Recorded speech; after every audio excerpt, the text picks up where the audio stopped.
दोस्तों IPL auction को बीते हुए कई दिन हो चुके हैं, लेकिन खबरें इतनी निकली हैं कि खत्म होने का नाम नहीं ले रही। इसलिए हमने कल आप लोगों से वोटिंग के माध्यम से पूछा था कि क्या आप लोग और भी वीडियोस अभी आईपीएल पर देखना चाहते हैं। आप में से लगभग 85% लोगों का जवाब हाँ में था। तो इसलिए एक और खास वीडियो हम आपके लिए लेकर के हाजिर हैं। आईपीएल 2025 शॉकर्स की सीरीज के पहले 2 एपिसोड पर आपका बहुत प्यार मिला। अगर आप में से किसी ने वो वीडियोज नहीं देखी है तो अभी जाकर के देख सकते हैं। वो दोनों वीडियोज नारद टीवी पर आए हैं। आज हम तीसरे एपिसोड में बात करेंगे कुछ ऐसे नामी क्वालिटी प्लेयर्स की जिनकी बोली लगनी थी करोड़ों में, लेकिन वो मिल गए बड़े आराम से। हो सकता है कुछ तो आपकी नजर में भी आया हो, तो इस वीडियो को अंत तक जरूर देखिएगा क्योंकि आपको बहुत ज्यादा झटके लगने वाले हैं। अगर मैं आपसे पूछूं कि Nathan Astle, Fleming, McMillan, McCullum, Ross Taylor, Williamson, इन दिग्गज खिलाड़ियों के बाद न्यूजीलैंड का फ्यूचर सुपरस्टार कौन है जो ऐसे ही टन्स ऑफ रन बनाएगा और न्यूजीलैंड का राजा कहलाएगा, तो आप बिना कुछ सोचे जवाब देंगे रचिन रविंद्र, जो कि इस वक्त टॉप फॉर्म में। बात सही भी है, इतना नामी प्लेयर गेंद से, बल्ले से, हर तरीके से अपना कमाल करके दिखा रहे हैं। वर्ल्ड कप के पहले ही मैच में शतक लगाना हो या एक विदेशी होने के बावजूद सब कॉन्टिनेंट में आकर हमारे वर्ल्ड क्लास बॉलर्स को डोमिनेट करना हो,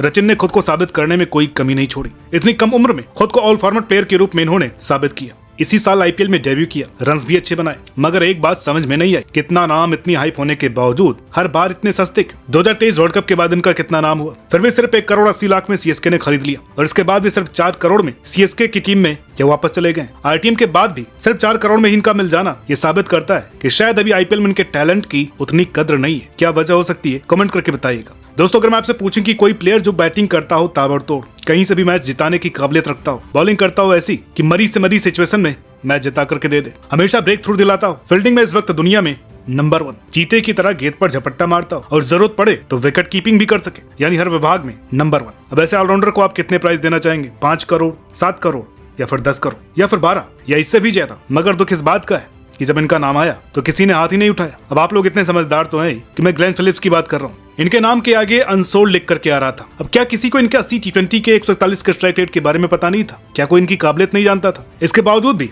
एक्सेलरेटेड ऑक्शन में भी इन्हें केवल 2 करोड़ के बेस प्राइस पर जीटी ने अपने खेमे में शामिल किया। ये इससे कहीं ज्यादा डिजर्व करते हैं। आईपीएल में टीमें इन्हें बेंच पर बैठा देती हैं। अब जीटी क्या करेगी समझ में नहीं आ रहा, लेकिन ये बंदा है तबाही और ऐसे स्टार का अंडर यूटिलाइजेशन एक पाप है। भाई इतना सस्ता तो धनिया भी नहीं मिलता जितना टैलेंटेड प्लेयर गुजरात ने ले लिया। यहाँ पर आप लोग एक लॉजिक ये देंगे कि आईपीएल में 8 मैच में इनके नाम सिर्फ 65 रन है, तो भाई किसने मना किया? रन 65 हो या 45 या फिर 0। बैटिंग ऑर्डर भी देखिए, और 2021 से 2024 तक यानी 4 सालों में आपने इन्हें 10 मैच भी नहीं दिए। भाई राजस्थान रॉयल्स के विश्वास और बाइकिंग ने एक बार तो रियान पराग को भी परफॉर्म करवा दिया, इंडिया की कैप दिलवा दी। तो क्या आप इतने बड़े टैलेंट को बेंच पर बिठा कर रखोगे? पानी पिला करके कौन स्टार बन पाता है? हाथ में बल्ला देना ही पड़ता है। आरसीबी ने इतने लंबे समय तक फिन एलन को बेंच पर बिठाया तो उन्होंने क्या उखाड़ दिया? मुझे लगता है कि कम से कम 10 करोड़ के प्लेयर्स हैं फिलिप। इस बारे में आप क्या सोचते हैं? कमेंट जरूर कीजिए। अब सच कहूं तो आज तक मुझे ये समझ में नहीं आया कि आईपीएल की फ्रेंचाइजी जो ऑक्शन से पहले रिसर्च करके आती है, अपने उस रिसर्च को कहीं खो तो नहीं देती। कुछ चुनिंदा खिलाड़ी जिन पर लाइमलाइट पड़ती है, ये लोग उन्हें देख करके लेने की होड़ में पड़ते हैं, लेकिन जो रियल टैलेंट होते हैं वो बेचारे खरीदारों के इंतजार में रह जाते हैं। अब अफगानिस्तान के सुपरस्टार को देखिए,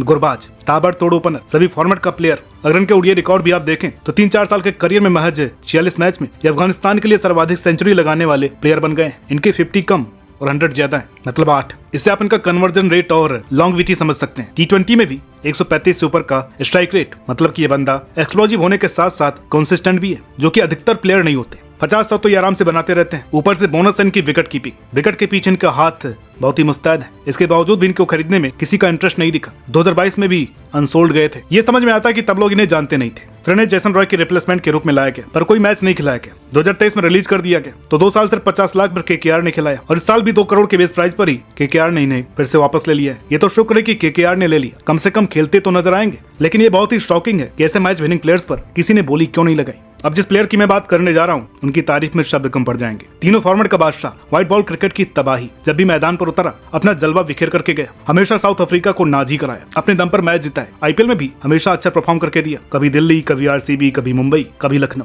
सबसे ज्यादा मैच खेले, स्ट्राइक रेट 131 से ऊपर का, 2 शतक भी इनके नाम, और यहाँ से नहीं खेल रहे, 10-11 साल से रन बनाते आ रहे हैं और कभी किसी टीम को धोखा नहीं दिया। साउथ अफ्रीका के लिए भी अच्छा परफॉर्म किया जितने भी मैच खेले। अब यकीन ना हो तो इंटरनेशनल क्रिकेट के इनके आंकड़े देख लीजिए। नंबर 1 विकेट कीपर भी हैं, हमेशा अपने दस्तानों से जादू बिखेरा। लेकिन इतनी सारी क्वालिटीज के बावजूद भी आईपीएल में टीमें इन पर ज्यादा इंटरेस्टेड नहीं दिखी। सबसे पहले तो अपनी टीम ने रिटेन नहीं किया, फिर जब ऑक्शन हुआ तो मात्र 3 करोड़ 60 लाख में केकेआर ने खरीद लिया। अब उन्हें तो शानदार विकेट कीपर बैट्समैन मिल गए, ओपनिंग की भी समस्या खत्म हो गई। केकेआर की तो बात बन गई, लेकिन इनका प्राइस इनके टैलेंट के साथ मैच नहीं करता है। जिस बंदे ने आईपीएल में 3000 से भी ज्यादा रन बनाए उसको सिर्फ 3 करोड़ 60 लाख मिलना, ये आधे से भी कम रकम है। मुझे नहीं लगता कि इनसे ज्यादा कोई साबित कर सकता है जितना इन्होंने अपने आप को किया है। 107 आईपीएल मैच, 3157 रन, 41 का एवरेज, कंसिस्टेंट भी रहते हैं, पर रुपया कभी उस टैलेंट के हिसाब से नहीं मिला। अगर मैं आपसे पूछूं कि इस वक्त दुनिया में बिल्कुल सारे धुरंधर टाइप 360 प्लेयर कितने हैं जो सीधे बैट से, उल्टे बैट से, हर तरीके से शॉट निकालने में माहिर है। पहले एबी डिविलियर्स हुआ करते थे, अब जॉस बटलर, ग्लेन मैक्सवेल की महिमा कुछ ज्यादा बड़ी है। जिन्होंने 2023 वर्ल्ड कप देखा हो उन्हें तो अच्छे से पता होगा। एक तो वो 40 बॉल 100 और एक greatest ODI inning of all time, जहां पर ये एक टांग पर खड़े रहकर ही अफगानिस्तान के हाथों से मैच छीन लाए। इनकी ये पारी सदियों तक याद की जाएगी। चाह कर भी इनके उस कॉर्नर्स को कोई भूल नहीं पाएगा। काबिलियत ही कुछ ऐसी है, प्रूवन मैच विनर। जब चलते हैं तो अकेले ही चलते हैं और तब किसी गेंदबाज की एक भी नहीं चलती। ऑस्ट्रेलिया रही हो या फिर कोई आईपीएल टीम, इनके आतंक का अंदाजा इसी बात से लगाया जा सकता है कि ओडीआई के इतिहास में इनके 126 के स्ट्राइक रेट से तेज सिर्फ एक ही प्लेयर है, जिसका नाम आपको बताना है कमेंट करके। ये फील्डर भी नंबर 1 है, गेंद से भी इनका कोई जवाब नहीं। अब ऐसे खिलाड़ी को कम से कम 15 करोड़ मिलने चाहिए थे, पर इन्हें इस बार अपने आईपीएल करियर का सबसे कम अमाउंट मिला। मात्र 4 करोड़ 20 लाख में पंजाब इन्हें लेकर के गई। किस्मत देखी, पिछले साल तक 14 करोड़ 25 लाख ले रहे थे और अब 4 करोड़ 20 लाख, यानी कि 10 करोड़ का घाटा। इसकी एक वजह ये खुद है, नो डाउट कि ये एक दिग्गज है, मगर एक फ्रॉड भी है। जितनी बेरहमी से इन्होंने गेंदबाजों को पीटा है, उतनी लापरवाही से अपना विकेट भी गवाया। तो यही कारण है कि टीमें अब सोचने लग गई इनके बारे में कि इन पर पैसा लगाया जाए या नहीं। जिस आरसीबी ने इन्हें रिलीज किया उसके लिए 2024 में मैक्सी ने 10 मैच में मात्र 52 रन बनाए थे, जो कि इनके आईपीएल करियर का सबसे बड़ा डिजास्टर था। पर जितना इन्होंने आरसीबी को करके दिया है, तो उस हिसाब से कहें तो इन्हें सपोर्ट करना बनता था, क्योंकि इससे पहले के 3 सीजन लगातार इनके स्टार्ट देख लीजिए। 1214 रन, वो भी 161 के स्ट्राइक रेट से, और वो भी जिस कंसिस्टेंसी से इन्होंने रन बनाए वो काबिले तारीफ था। विकेट्स भी झटके। आरसीबी ने रिटेन नहीं किया तो आरटीएम ही कर लेना था, पर उम्मीद है कि अब पंजाब के लिए 2014 वाला ये मैक्सवेल द बिग शो बनकर के आए, ना कि 2020 वाला फ्लॉप शो। तो ये रहे इस बार के आईपीएल ऑक्शन के सबसे शॉकिंग मगर अंडर प्राइस डील्स टीमों की स्टील। बाकी आप कमेंट करके बताइए कि किस दिग्गज का अंडर प्राइस होना आपको चौंका गया, सबसे ज्यादा झटका आपको किसने दिया और उनकी सही प्राइस क्या होनी चाहिए थी। वीडियो अच्छी लगी हो तो प्लीज लाइक करें, शेयर करें, चैनल पर नए तो प्लीज सब्सक्राइब करना ना भूलें। मिलते हैं आपसे अगली वीडियो में, तब तक के लिए नमस्कार।